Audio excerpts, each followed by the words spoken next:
Hello, and welcome to the Kaiser Permanente Total Hip Replacement Education video.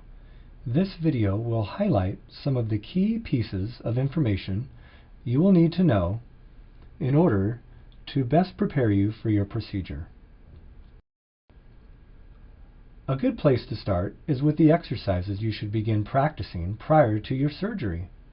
These should be initiated today and performed for weeks following your surgery. Perform each exercise 10 times and try to do the series 3 times a day. Each session should take about 10 to 15 minutes to complete. Make sure the exercises are pain-free and put an ice pack on any sore muscles or joints if you happen to overdo it. These exercises will better prepare you for surgery and ensure the best possible outcome.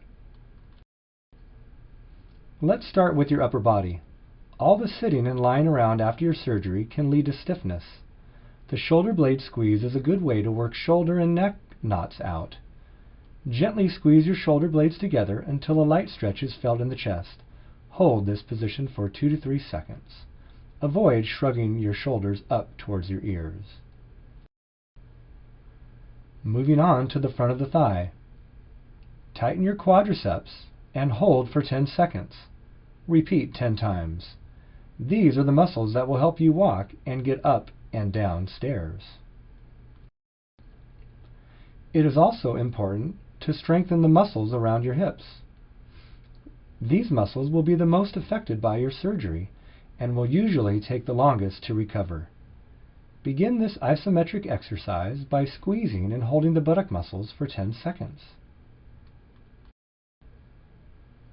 Strengthening the sides of your hips will help you walk and get in and out of bed more easily. Slide one leg at a time toward the outside of your body without putting too much pressure on your heel. Slide your leg as far as is comfortable, about 1.5 feet, and slowly return the leg to the center. To help maintain flexibility of your hip and knee, slide your heel back towards your buttocks slowly and comfortably and return to the starting position. Once again, avoid placing too much pressure on your heel. Ankle pumps help improve circulation, flexibility, and strength. First, pull your toes toward your nose until you feel a stretch in your calf. Then point your toes away from you. These exercises can also help decrease swelling in your leg.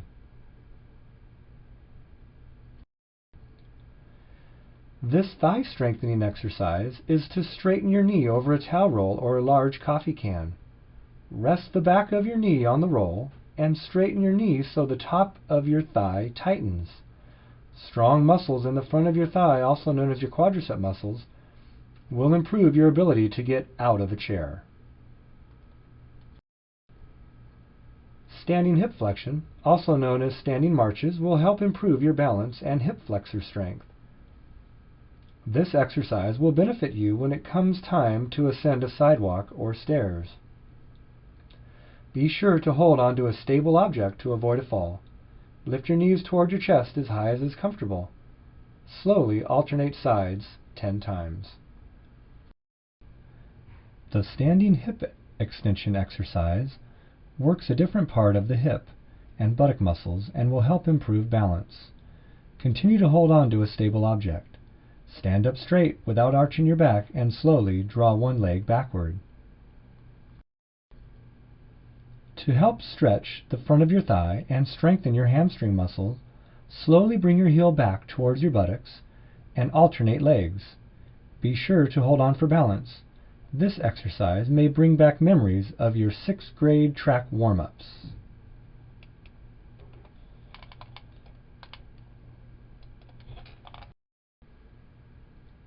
To strengthen your hip abductors in standing, slowly bring one leg out to the side without bending at the spine.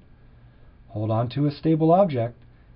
After you complete a set of 10 repetitions, turn around and perform the same movement with the opposite leg.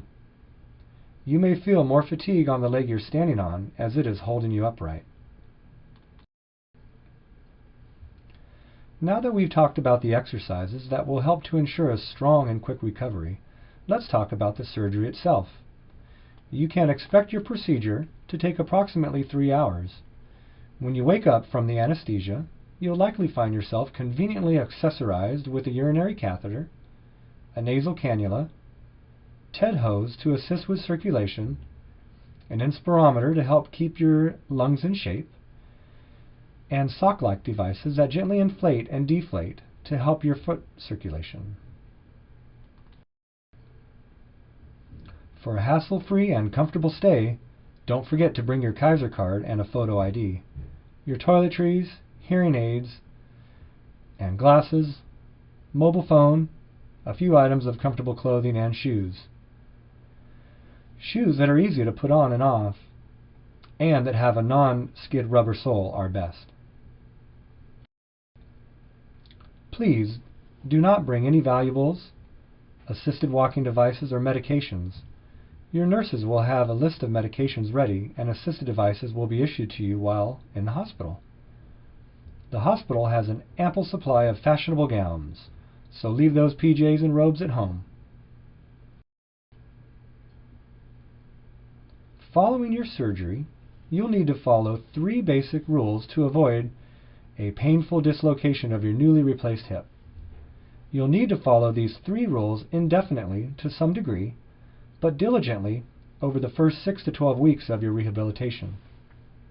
First off, do not cross your legs or move your surgical leg across your body beyond the midline. Secondly, do not flex your hip beyond 90 degrees. Stay out of low chairs and try to avoid bending too far forward when getting out of a chair or off the toilet. Lastly, avoid internally rotating your surgical leg or twisting your torso to the surgical side while walking with a walker, for instance. Can you visualize how twisting your upper body will relatively rotate your hip when your feet are planted firmly on the ground? These 3 precautions will be discussed again by your physical therapist during your hospital stay.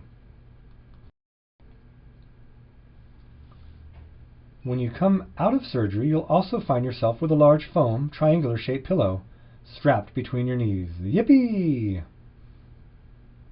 As annoying as it may be, this pillow is meant to prevent dislocation of your new hip while you sleep. When on your back or side, place it between your knees. To prevent violating the 90 degrees of flexion precautions, sit in firm chairs with armrests and use an elevated toilet seat or commode. Place a pillow between your knees when seated to remind you to avoid crossing your legs. And use your walker until you walk without a limp.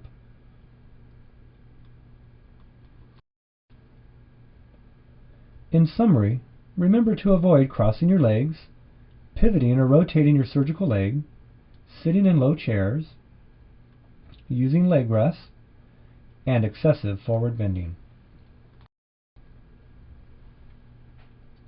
When you come out of surgery, our doctors and nurses will help manage your pain. You may be given intravenous pain medication that requires you to push a button, or oral medication. Please familiarize yourself with the 0 to 10 pain scale. Well, 0 means you're pain-free, and 10 means that you are in the most amount of pain you have ever experienced. While in the hospital, you may be asked on more than one occasion to rate your pain. Knowing this will help your doctors and nurses manage your pain.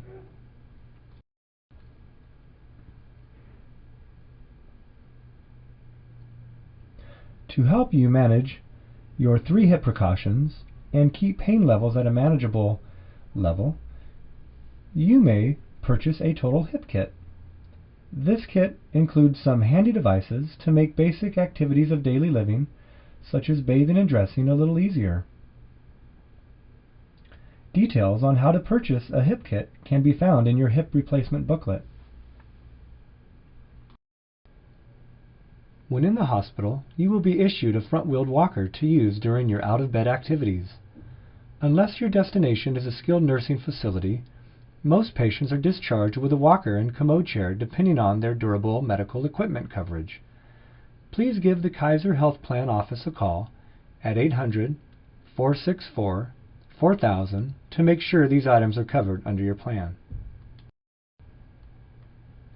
If you do not have durable medical equipment coverage, searching the classified ads or places such as Home Care's equipment recyclers in San Rafael may be a good place to find used equipment. A physical therapist will see you the morning following your surgery. You will be seen 2 times a day to work on basic mobility, review of your precautions, and walking. On day 2, the physical therapy will focus on harder activities such as using stairs and getting in and out of a car to help you get ready for your trip home. If things move a bit slowly or you experience a medical complication, don't worry. As a precaution, you may stay in the hospital for an additional day to continue your rehabilitation.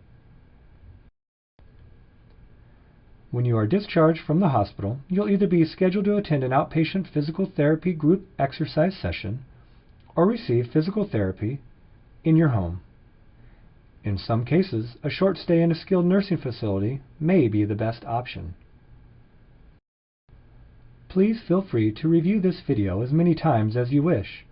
The exercises and recommendations we have gone over will help you get the most out of your new hip and help you resume regular walking and exercise.